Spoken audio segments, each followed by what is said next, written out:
Pak, bagaimana antisipasi pemerintah terhadap ancaman krisis pangan dunia, Pak? Krisis pangan dunia memang sudah terjadi di beberapa negara. Oleh sebab itu kita pun harus hati-hati dan harus waspada terhadap yang namanya krisis pangan. Menindaklanjuti pidato Presiden Joko Widodo terkait krisis ketahanan pangan dunia, Rektor Universitas Pattimura Profesor M.J. Sapteno mengajak semua pihak sivitas akademika agar fokus terhadap ketahanan pangan. Seluruh universitas di Indonesia, kata Rektor, dipercayakan menjadi koordinator wilayah Indonesia sebagai persiapan ketahanan pangan. Untuk Universitas Pattimura, dipercayakan sebagai koordinator wilayah Indonesia Timur mencakup Provinsi Maluku, Maluku Utara, dan Papua untuk persiapan ketahanan pangan.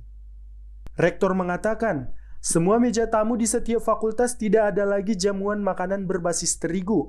Yang ada hanyalah makanan khas daerah seperti sagu, pisang, keladi, kasbi, serta kopi dan kacang. Dengan begitu, lanjut Rektor, maka kita harus mampu merubah pola pikir masyarakat yang dimulai dari kampus. Itu dilakukan, kata Rektor, sebagai upaya mendorong serta merubah pola pikir budaya memakan makanan lokal yang tidak kalah nikmatnya dengan beras. Ibu kita sekarang fokus ke ketahanan pangan. Bupati dan 10 universitas lain dipercayakan menjadi koordinator untuk wilayah Indonesia. Kami dipercayakan wilayah Timur, Maluku, Maluku Utara, dan Papua untuk persiapan ketahanan pangan. Karena itu saya mohon dari tempat ini mulai dari besok dan selanjutnya di atas meja tidak lagi makanan berbasis terigu. Semuanya sagu, pisang, keladi, kasbi. Di atas meja itu kalau tamu datang suruh makan sagu kering itu dengan kopi, dengan kacang lebih enak. Supaya kita sosialisasikan makanan lokal kita, sekaligus mendorong merubah mindset berbudaya memakan makanan lokal yang sebetulnya tidak kalah dengan nasi. Dan juga dengan sendirinya kita mampu untuk merubah mindset masyarakat dari kampus. Seperti disampaikan Presiden Joko Widodo melalui akun resmi Instagram mengenai antisipasi pemerintah mengenai ancaman krisis ketahanan pangan dunia, di mana Presiden mengatakan krisis pangan dunia sudah terjadi di beberapa negara. Oleh itu, kita perlu hati-hati dan waspada.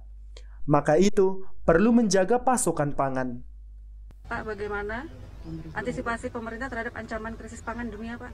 Krisis pangan dunia memang sudah terjadi di beberapa negara. Oleh sebab itu kita pun harus hati-hati dan harus waspada terhadap yang namanya krisis pangan. Jangan sampai terjadi di negara kita Indonesia.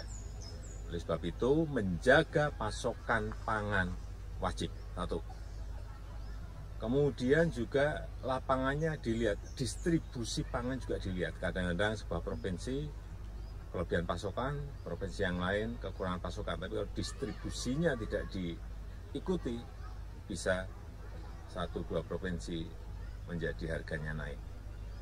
Dan yang ketiga, orientasinya juga bagaimana mengganti pangan kita yang impor. Substitusi impor itu menjadi sebuah keharusan. Apa yang banyak kita impor, itu yang harus kita tanam untuk penggantinya. Misalnya, urusan gandum.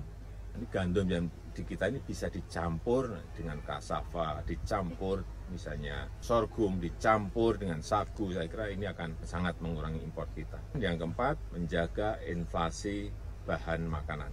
Bahan pangan harus dijaga inflasinya sehingga kenaikan harganya tidak memberatkan daya beli masyarakat. Janis Balol melaporkan.